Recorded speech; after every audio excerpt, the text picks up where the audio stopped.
What's up, everybody, and welcome to today's video. This is going to be the very first developer update of the year.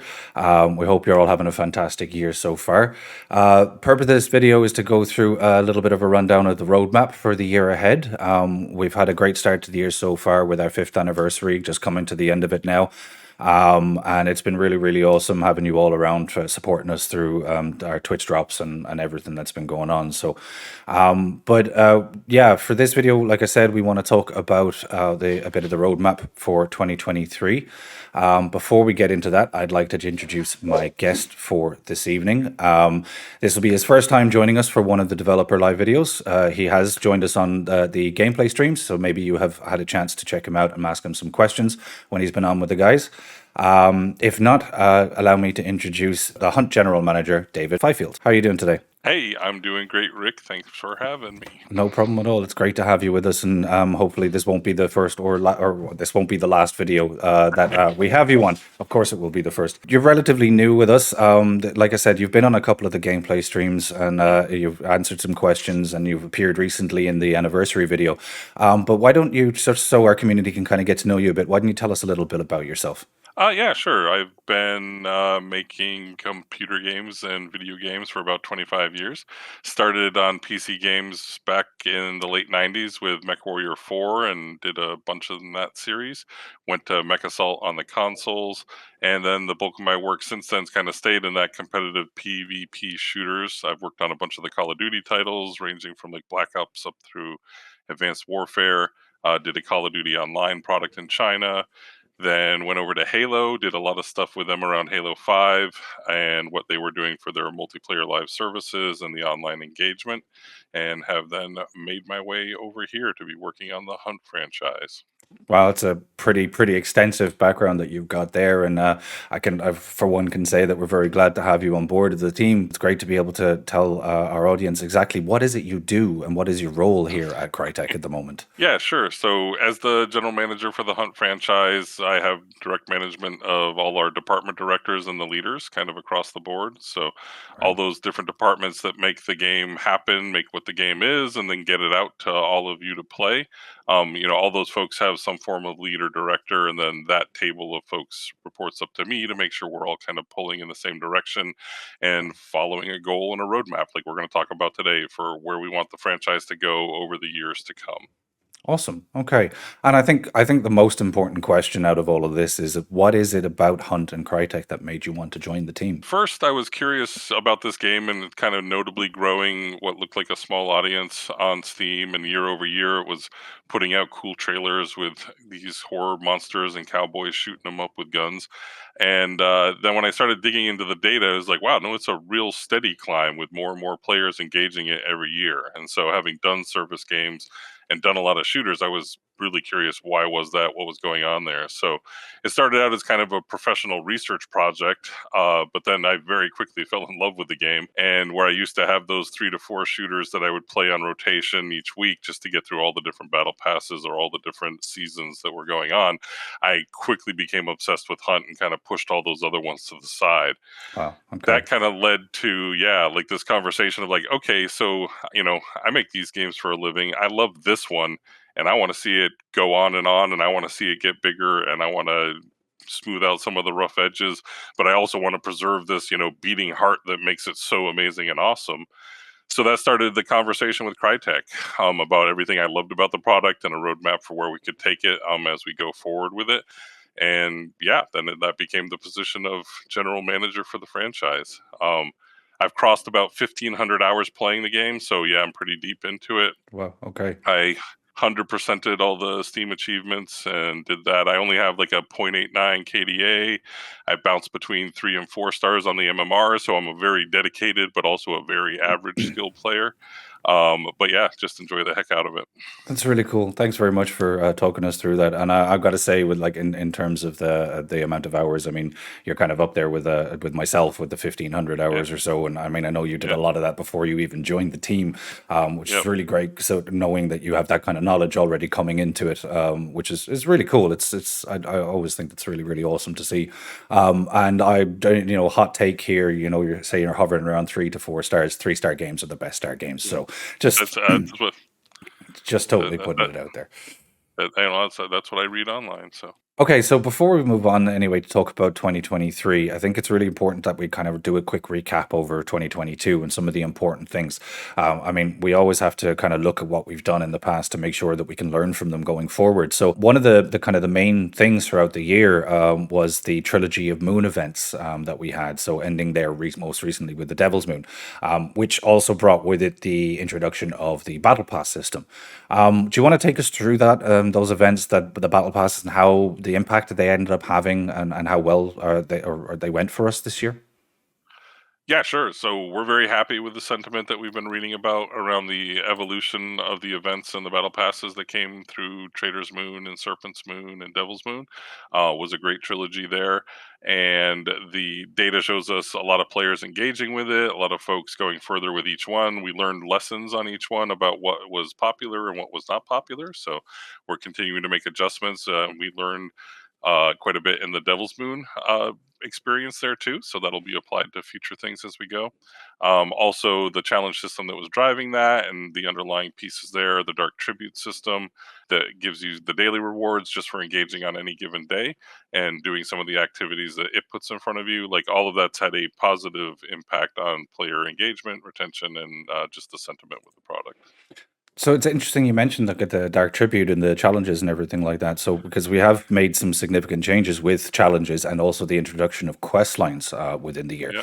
One of the main focuses of these, as we mentioned in one of the videos last year, was we wanted to put a big focus on retention.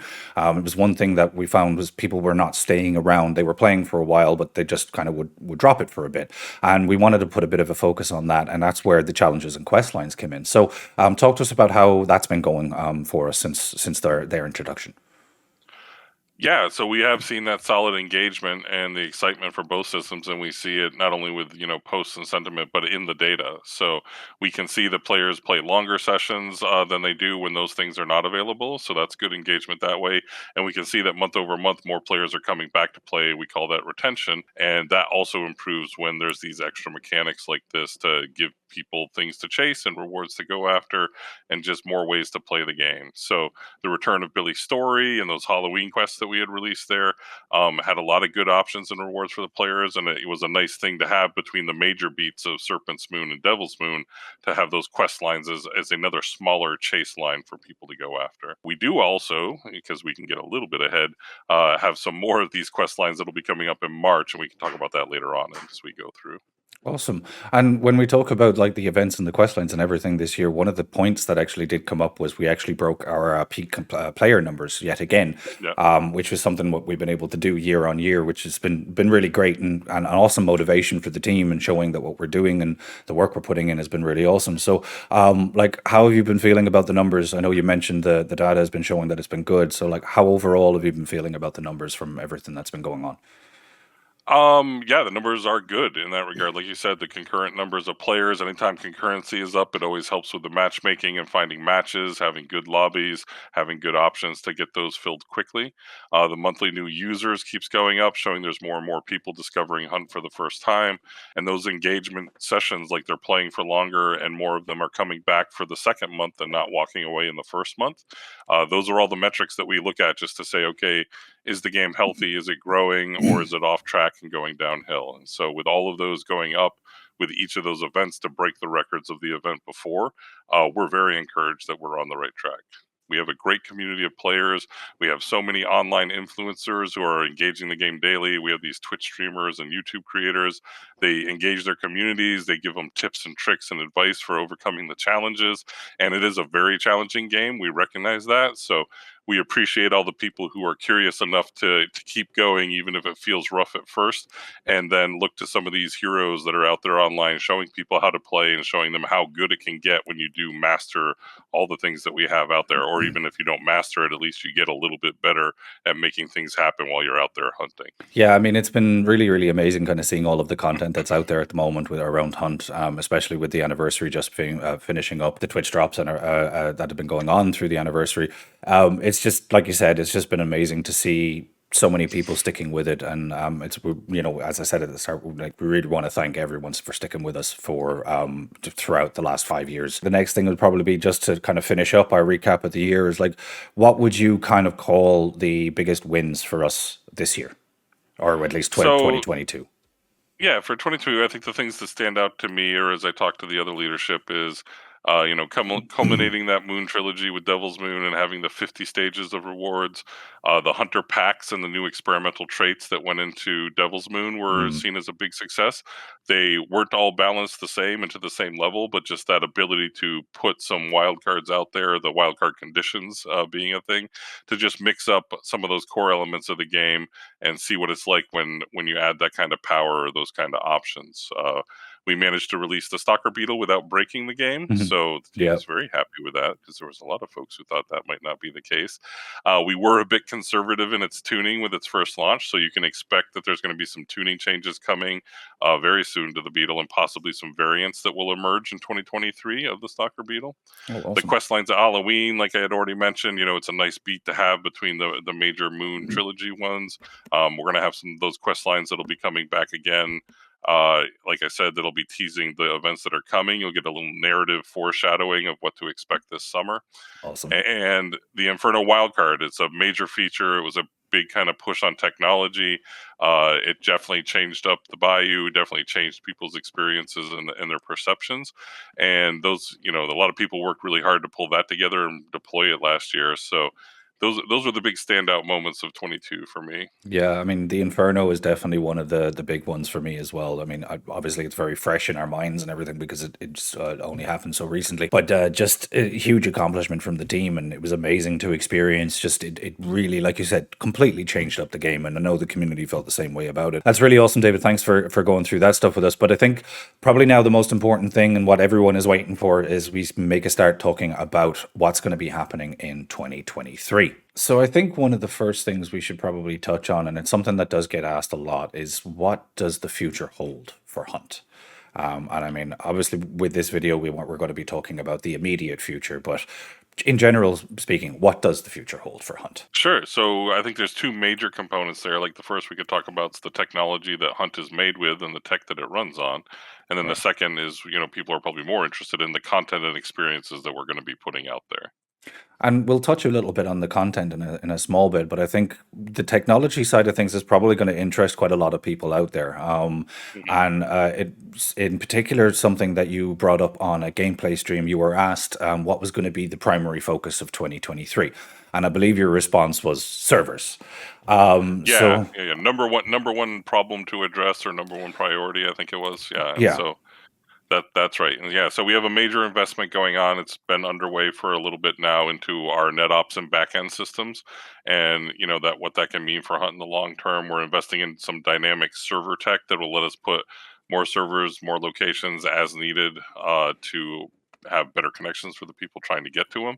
And we're also investigating additional hosting solutions where that can be a problem for some folks in some markets, depending on how that goes. And sometimes that's out of our control because it's just about the internet or who the hosting providers are.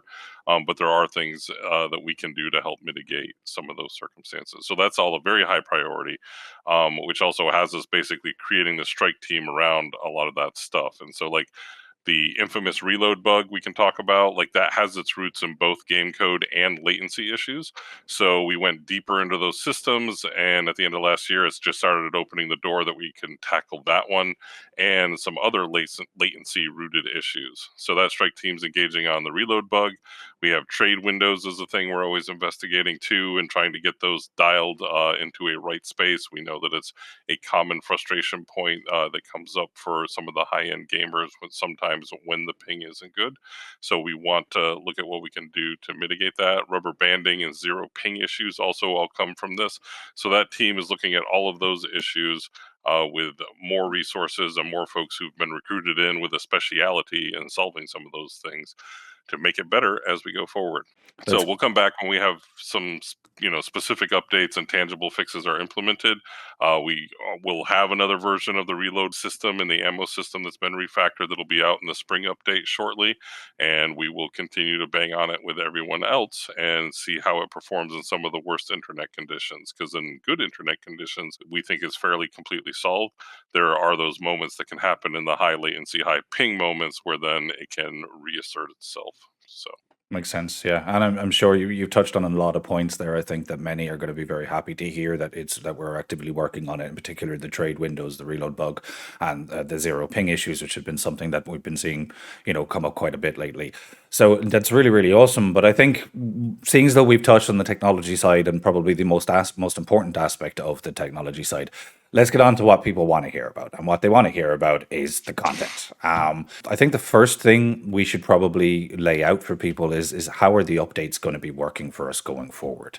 What's going to be the frequency? How often are they going to be out, and everything or like that? Yeah, so when we're laying out the roadmap, we try to build the framework around having these quarterly updates. So you want 4 a year being a target that we do, and that's when we kind of give it a big number increment of the build. And so it roughly equates to what are we doing for the spring update, the summer update, the fall update, and the winter update, as we use the language internally here. And then, in addition to those updates, we do hot fixes. We do some content additions, and so those will come out more frequently. So it's not to say you're only going to get 4 downloads a year, but there'll be 4 major ones where we substantially change what's going on in the game, or if we kick off and run a new event, like each one of those takes what we consider, a full update in that quarterly cadence. So you can look for 4 big ones of those as they come out, and some will have more, some will have less. But that's the cadence we'll talk about it. That's great. I'm sure everyone will be very, very happy to hear the kind of the layout that we're going to be having for the remainder of this year. I know that's always something that people are wondering about. So thank you very much for sharing that information with us, David. But I suppose the next thing we should get on to is going to be the spring update that you mentioned, as we're going to be having the quarterly ones. We clearly haven't had our one yet. So take us through the first parts of the spring update there. Yeah, I'd be happy to. So the things we're looking for in the spring update are going to start with some of the traits that we're going to carry forward that were there in the Devil's Moon event. So self res and the solo buffs are going to be part of that spring update. We're going to have it available to any solo player with the Necromancer trait. We'll have some tuning details on this one as it comes closer to launch, but yeah, self res is coming back. We're going to be focusing on new players. We have a lot of folks who, like I was talking about earlier on, like hunt can be hard to learn, and even knowing what you're supposed to do and what is a clue and what is a layer and what is a target or a boss or whatever you call that. So we have an improved scripted tutorial that we're trying to put out that'll give a little more color to the world of the hunters. It'll have some of our first VO work that's happening out there. We're very proud of that. So you'll start hearing a little bit more of the characterization of what it's like to be getting indoctrinated into the hunt culture as a hunter, and look forward to seeing what the impact that has on more of those new users adopting the game and sticking with it. Player choice is another thing. We'll be experimenting in the spring update with day and night contracts. These experiments are going to allow the player some choice. It's going to be a limited run, so it might only be on weekends. We have to be sensitive to those matchmaking pools and how many players there are at any given time. So we'll have these windows where we're going to put up 2 contracts, and we're going to allow the players the choice of saying, do you want to go to a standard contract that has a rotation of the daytimes, or we're classifying the night as the wild cards where it's just going to be rotations of nights. And so as you go into those, we'll be looking for your engagement. We'll be looking for your feedback. We will run more of the surveys like we did with the Inferno to see what players like and don't like, and then we'll watch the data closely to see what's healthiest there. So going to be some interesting things when you can go in knowing what your loadout is going to do and knowing what the environment's going to be. There'll still be fog maps that kind of mix up the day, so it's not always high visibility. Right. But yeah, that's a big experiment coming. So we're looking forward to see how that goes. That's Some cool. other experiments, we're going to work on matchmaking improvements. And so that's where we're going to try emphasizing the full lobbies a little bit and lately releasing some of the skill clamping. So there might be a broader range of MMR stars that would show up in any given lobby to emphasize full lobbies over having that be a narrow band. And we're going to Right. evaluate the relationship between quick play and bounty hunt for adjustments. It's another popular topic that comes up in the community about how people are gaming one system to try and get an advantage in the other. And it's not as big a problem statistically or data wise, but I think it's one in sentiment that bears looking into. So we want to understand just what is going on with the people who are engaging in both quick play and bounty hunt, and what that effect looks like on the fun being had or the engagement of all the players. And so, yeah, sentiment, like I've been touching on, it's a key part of the results. We definitely look to that for the feedback and what we hear through socials or on the Discords or all the different channels. But then also the data on that retention and the engagement, and seeing what's really happening under the hood for the hundreds of thousands of players and what they do or don't do. Has to factor into the decisions we make there. So we'll talk more about it as we go through the year. Sometimes those can be pretty boring discussions, but I know they're also ones that are important to the community. And like I said earlier, there's going to be a couple quest lines coming with the spring update, and they're going to be teasing and foreshadowing the narrative of the summer event. So that's what you can expect out of the spring. That's sounds like a jam-packed bit of an update, I have to say. I mean, I think it's really great that like last year we put a focus on the retention side of things, and this year now with the scripted tutorial, we're looking at trying to kind of focus on some new players and kind of keeping that growth going. I know many people are going to be really happy for the solo buffs. They enjoyed them a hell of a lot during the Devil's Moon event. So that's going to be cool. And I mean, we know that people have wanted a bit more choice when it comes to the maps and everything like that. So yeah, it's all really cool, and some really great stuff. So I think with that, then we should, moving on from the spring update. Obviously, the next one is going to be the summer update. We've got a couple of different things to talk about here. I think there's one burning question, though, David, and there's something the community has been asking for. I don't know how long at this point, and I'm going to ask it in the way I feel the community will feel appropriate. Okay, so Yeah. David, new boss when? New boss New when? boss win. Yeah, so interesting thing in our glossary, the things you actually hunt down and get bounties from are called targets. And so we struggle with what do we call them and how do we refer to them? And we also started referring to them as bosses and those things. So we're going to talk about the concept of boss targets being the big monstrosities that stomp around in compounds and drop bounties. And Right. we're introducing a new category of wild target. And the Oh, wild targets are going to live outside of the compounds. So you'll have boss targets in the compound and wild targets outside the compounds.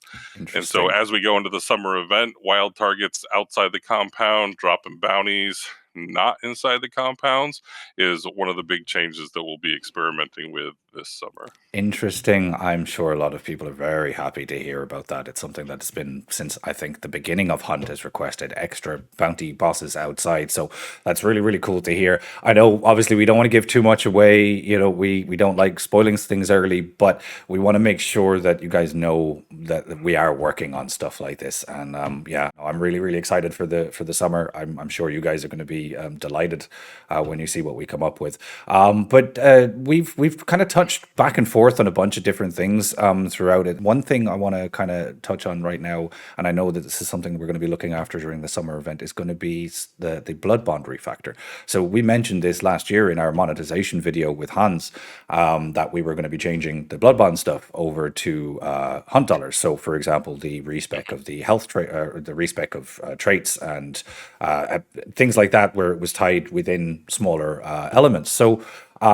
What's going to be happening with that? I mean, we've been talking about it happening for almost a year now, so I'm sure the community would love to know what's the next step for it.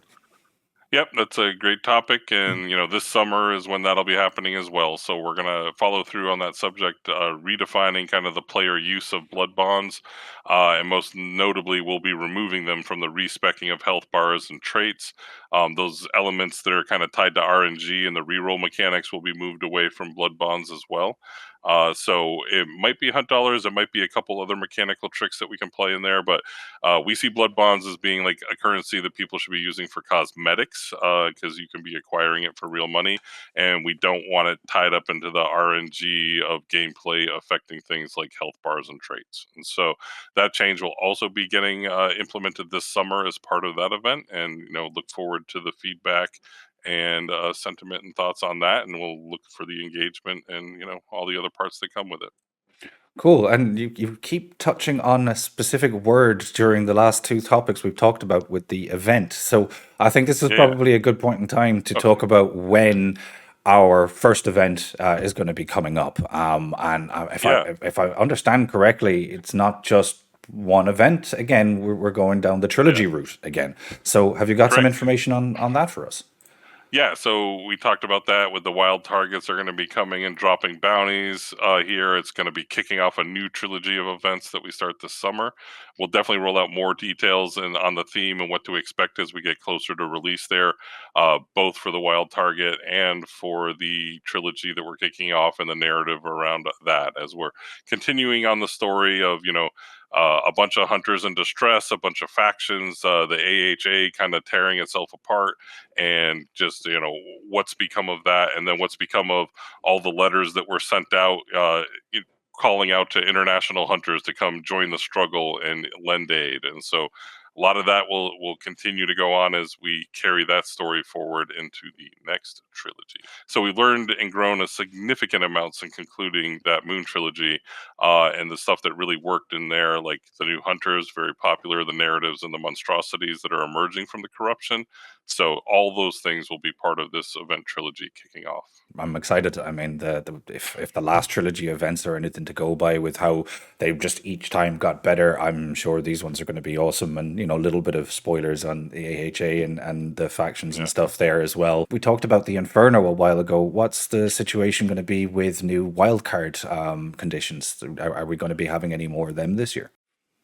Yeah, so we considered the Inferno wildcard overall a great success. We learned a lot and felt it added quite a bit to the game. We'll be experimenting with the contracts, like I said in the spring update, running the limited time options for the players to play a kind of standard or wildcard. In the summer, we'll expand that with some new weather based wildcard conditions that we'll talk about more as we go. There's always speculation on this and what it'll be, so look forward to coming back with more. But it's definitely a system that we're enjoying and we think adds to the game well. And putting it in that wild card classification gives us some control about the frequency of how it comes up and giving players some choice about do you enjoy it or not. Because we would also recognize that some folks found the Inferno to be draining or tiring if they played Mm, it for 8 hours. Now, yeah, a lot of people don't play for 8 hours, but some of us do. some of us do. And we Yes. want to, some of us do. And, especially all those great partners that we have out there on stream. So we want to be sensitive to that and also, give some choices about when you want to engage with some of those, non-standard elements of the game and when you want to just go back to like, hey, I just want to play Hunt the way it was. Yeah. So those are elements that we want to work into giving some of those choices back to the players during events. Yeah, I suppose that ties in quite well with what we were saying about the day and night contracts Yeah. earlier on as well. But again, going back to player choice, it's something that we've always kind of strived to do as much as we possibly can within Hunt. So Hmm. it's great to see that we're experimenting with things like this again. And I mean, like you said, the wildcard condition itself was awesome and a great introduction, but obviously wasn't for everybody, and we have to understand that as well. So, but I mean, if we talk about like with the wildcard condition, the new events, all of these things that we're doing again. I think probably the next thing we talk about, you mentioned was going to be like the new pacts and some new experimental traits. So, can you tell us a bit more about that? Yeah, as we go forward, we're really liking this concept of having the hunter packs, and each of those packs having some new traits and new ways that they're using, the dark sight and the energy that they pull out of the bayou. So we will have some new packs. We might bring back one or two of the old packs, and each of those will have new experimental traits and might have some tweaks on the old traits. And so we're going to redo the pledge mark system. There was some confusion around that system about what it meant to have the pledge active or have the pledge not active. So we're going to do things to make it more clear cut about what it means to have or remove those traits when they get used or expired. Right. And they will be more of that experimental gameplay. The thing we like with it is having the three different systems. It's like it's a little kind of prototype skill tree where you have to make a choice. You can't just stack all of these on top of each other. Yeah. And so we keep them in temporary in nature, and we make some of the powerful ones, in a way that they can't be stacked on top of each other, and that lets us push a little further in the experimentation. So, that was our hope, is that the packs and the traits would keep the event a little bit more meaningful and a little more vital. Mm, Even if you power pushed all your way through the battle pass early, there was still reasons to be checking in and playing this event, other than just trying to move down a reward track. It was actually a different experience that was going on. So, felt there was good success with that in Devil's Moon, and you can expect more of that in our events as we go forward.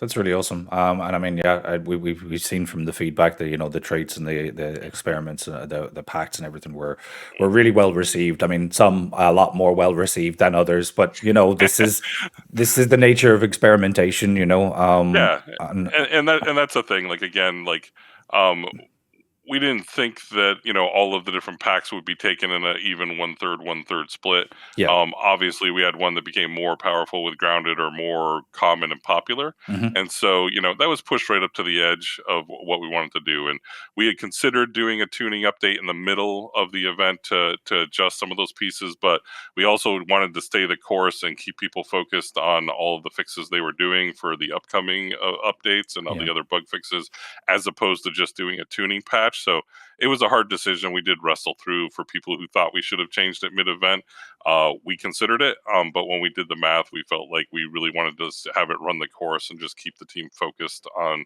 the next stuff that's coming to you soon, rather than derail that in order to go make a tuning adjustment. Yeah. So, Yeah. yeah, we don't consider it perfect, but we consider it a successful experiment, and we learned from it, and we ask that you continue to make your voices heard, as we put out new and experimental things, and we'll look to be even more responsive with how we can tune and adjust it as we go.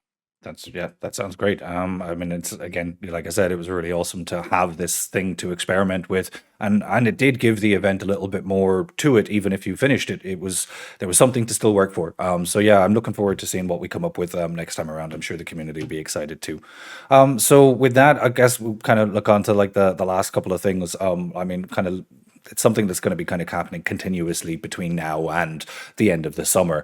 That's as we kind of look at the new hunters and the new weapons and cosmetics that we're bringing out. So I think one kind of good topic to talk about is probably the most recent hunter that came out, the guy with the three faces, and the one that's actually coming out quite soon. And basically what kind of direction we're taking with a lot of the hunters going forward.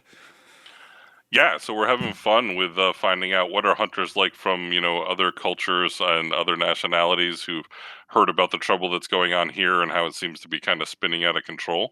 So international hunters is a big part of that. You should expect more of those to be coming across this whole year.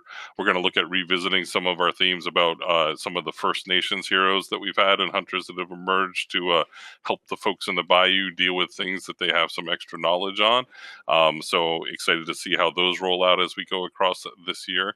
And yeah, it's I'll leave it to the narrative team and some of the events as we lead up that we'll start talking more and more about how we choose our hunters, how we look for the cultures and the folks that we want to represent.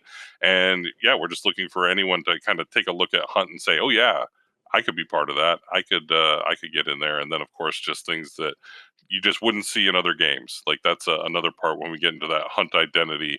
We feel like all the hunters that we bring in are a big part of what sets the core identity of what hunt is and who the Mhm. hunters are. And then, yeah, in Sure. addition, we'll have the new weapon lines and variants and the charms that can hang off the guns. We've had some fun putting those all together, and Dennis will come on and we'll talk on each of these updates about what those new weapon lines are, what he's trying to do with the whole meta progression, and what we see for usage and weapon usage and effectiveness out there. So we don't want it to become stale, and obviously we don't want to break it. So there's a lot of Mm. delicate things that we do when we consider which weapons and weapon lines to bring on, but of course, there'll be more of those and more ammo types as we go through the year. And I'm sure Dennis is really, really excited to start talking about this stuff pretty soon. So He um, does love to talk about the weapons. indeed, he does. Indeed, he does. And understandably so, because they are amazing. So, Yeah. but yeah. So make sure, guys, keep an eye out for like upcoming live streams, Mhm. videos, anything that might give you some bit of a hint as to what's coming up with those new weapons and new weapon lines. So, with that, I think that kind of covers the majority of like the summer update itself. I mean, obviously, there will be extra little bits and pieces that will be dotted in there. We're just mainly kind of covering some of the bigger topics, the bigger things that we know everyone wants to hear about. With that, I think while we've covered the first half of the year, we don't want to go too heavy on what's going to be coming up in the second half of the year, because we're going to have another video, around the end of the summer for you again, so we can kind of go into a lot more detail. As obviously we're still working out on plans, and while we do have something in place already, it's game development. Anything can happen. Things can change. It's the nature of the business. So we don't want to. We know exactly what's happening with spring and summer. With fall and winter, we want to just kind of give you a bit of an idea first, before we start going into the heavy nitty gritty details of it. We mentioned earlier that we have the scripted tutorial, as one of the things coming with the spring update. Is there anything else that we've got coming up towards, say, in the second half of the year that's going to be aimed at kind of helping some new players get their feet wet, get into things, become that legendary hunter they've always wanted to be? Have we got any other plans? Yeah, so another mode that kind of goes into there is a shooting range mode. We're looking at building out a space where the players can go in and have an assortment of weapons. You can bring the loadout you have, or you can pick up some weapons that are in there to get a feel for all the different guns and how they perform at different ranges. Having some target dummies out there that can give you the feedback of what you're seeing for damage and what you're doing at different ranges, and also having that set up so that you can go in a lobby of friends, if you've match made deliberately to invite your friends together. You can all go in the shooting range there. And if that all goes well, we're also going to be enabling a PvP toggle. So then once you're in there, you can start shooting each other and solve your 1v1 gunfight aspirations for who is better on the draw when you get into that situation one on one. So that could be fun. We're definitely looking at it. We'll have more updates on the shooting range as it makes progress, but that's another initiative both for giving players that PVE, just like what do these weapons do at the ranges and how they feel, and also that straight up PvP of like if it's just the two of us with guns, who's winning. Yeah, that sounds really awesome. I'm sure there's a lot of people are going to be really, really happy about that. I know it's something that people have asked for quite a long time. And we have the 3D viewer, which is an amazing feature. And, Hmm. there isn't really anything else out there like it at the moment. And to be able to then add on to that again with the shooting range is going to be a really kind of big help to a lot of, especially for beginners. But I'm almost certain the content creators in particular are going to love this. Like you said, the 1v1 aspects are just astronomical. So, but yeah, no, that sounds like a really, really cool feature. And I think, as we're at the kind of the latter half of the year and we're kind of looking more to the future, and we were talking about numbers and the game growing and everything like that. What does that kind of mean for, in terms of like reporting systems and stuff like that? I mean, we know that as games get larger, people generally tend to have more and more concerns about, bad behavior and everything that goes on in games. So are we going to be looking to kind of enhance our systems in any way to kind of, counter this increase in the population recently? Yeah, we're gonna definitely look at the reporting system. It's definitely something that's important to us that you use. I know some people feel like it's kind of a black box. I've heard people say, "Yeah, I don't bother reporting," but we do look at them. It does matter. We have all the data going back for years, so your reports do matter. If you encounter that bad behavior, the toxicity, the things that just make Hunt not a great experience online, we love our proximity chat. We would hate to have a culture that developed where we ever had to turn that off, or just players just were always disabling it for that. So we want to keep the prox chat alive. We want to keep a civil and fun place for people to play.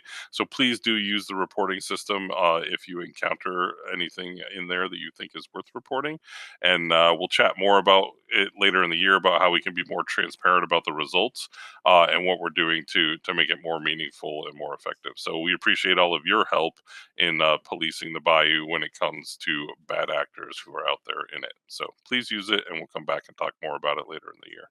Sure, and like not only do you have the report system currently in game, you can also report people for anything you need to through huntshowdown.com as well, through the Yeah. support site. So just to kind of keep that in mind. We talked earlier on about technology improvements, and the first half of the year is going to be focusing on the server side of things, the NetOps and everything like that, and that task force. What can we see in terms of, say, the engine side of things and how that will play into Hunt and its performance and everything in future? Yeah, so Hunt last integrated to kind of the main line of CryEngine back at version 5.6, and that's 4 years ago. So Hunt's running on a 4-year-old version of CryEngine, and this year we're going to start that integration to take it up to the latest 5.11 version of CryEngine. So that's going to bring with it a bunch of things. The big thing is it paves the way for the proper Gen 9 version, where we can have the PS5 and Xbox Series consoles, where we have the DX12 running natively. We'll be pushing graphic fidelity on the PC as well as those consoles after we get to that latest, greatest version of CryEngine here at 5.11. When the work is done, the consoles and PCs should benefit from HDR, FSR 2.1, and direct storage at release. So we know that will be an enhanced experience visually and just in the terms of loading and where the assets are and how you get into matches. And it's another long view initiative, so we'll come back with more details later in the year as we make progress on it. But it's definitely a big part of where we're putting our resources this year, as we prepare Hunt to go on for years and years and years. So, we have this roadmap we're talking about for this year, but we have a plan for the franchise that extends well beyond 2023. For sure. And I'm sure our console community will be very, very happy to hear that we are, progressing and working on at least the current Mm. generation update for the PS5 and the Xbox Series, Yeah. So it's really great to hear. Thanks for sharing that. You say again, Hunt for years to come. And I think it's something that's going to hopefully inspire a lot of hope within the community that Hunt does have a lot more in it. It has a long way to go, and 5 years in, we still haven't started yet. We've scratched the surface. We have lots more that we want to do. So let's while we kind of finish off there on the kind of the end of 2023, and like I said, we'll come back with another video around July-ish or July August to kind of go through a bit more detail of the second half of the year. Let's take a little bit a look further beyond that and maybe kind of into 2024 and some of the things that we might potentially have coming up ahead. One thing that people are probably going to notice from this video is one particular topic that we have not talked about. So I would like to mention it. We haven't talked about a new map yet.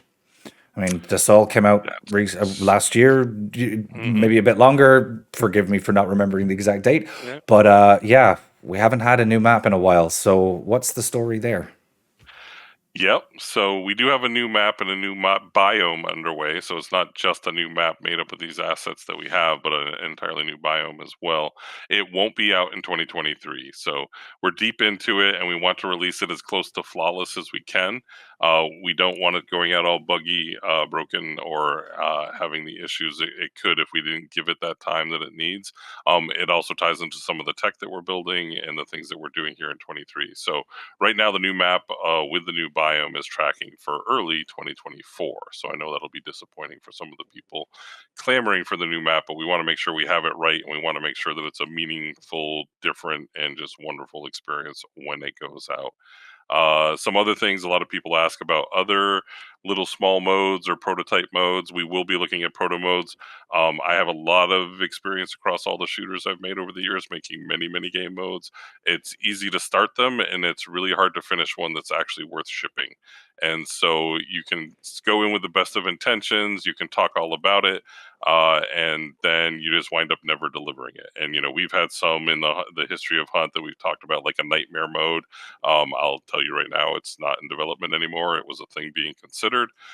We don't want to get caught up in those traps, but we will say that we have some prototype modes that we're not sure if they would land in the end of 23. It might be safer to consider that they'll come in 24. But the big mode efforts this year are that scripted tutorial and the shooting range. There will be more that come in 2024 because as we grow the game and all the things you hear us doing, we'll look for new modes and new ways for players to engage Hunt there. And then custom lobbies, another one very near and dear to my heart. I want them pretty badly. We have to do the engine integration and we have to refactor the back end and finish a bunch of those stuff. None of which looks like it would line up to have the custom lobbies this year. So those custom lobbies would be a fast follow in early 24. But really important for us for people and communities to be able to get together, load into Hunt, play it the way they want, to earn it, to have some competitions, or even just to help friends get acquainted to the game and play it, the way they would like to. So those will be some of the far-reaching things as we get closer to the end of this year. hopefully they come into better focus and we can talk about what we see for 2024 at the end. That's awesome, and I know you've touched on a lot of different things that I'm sure the community are glad that we're actually discussing. I mean, we haven't spoken about custom lobbies in a while or prototype modes or anything like that, so it's good that they're still on the radar, and they haven't just been kind of pushed off to the side and gathering dust. So that's really really great to hear. So look, I think for that we should leave it at that. That is everything that we have on our list to talk about today. So David, first off, let me say thank you very, very much for taking the time out of your schedule to join us for this video today. I very much appreciate it, and I'm sure the community will very, very much appreciate having some insight from the general manager of Hunt. So once again, thank you very, very much for joining us today. Yeah, thanks for having me again. I love the franchise. I'm loving the community. So this is just a great ride. I am very happy to be on with all of you. That's awesome. Thanks very much. So with that, that is the end of our developer roadmap video. Thank you very much for joining us today. If you like this, make sure to like and subscribe on the YouTube channel, and make sure to follow us all over the place. Just search for Hunt Showdown on all channels: Twitter, Facebook, Instagram, TikTok, and Twitch as well. Also, keep in mind that David does join on some of our gameplay live streams as well with some of the community managers and other team members. So be sure to check them out. You never know, we might actually end up getting some extra information in them. So with that, we just want to do one last shout out to you, the community, as a big thank you for all of your support in 2022. It's been really amazing being able to develop Hunt for you guys and create something amazing, but it's even been more special to see what you guys have been doing with it. So thank you very much from all of us here. And that's it. We'll see you again next time.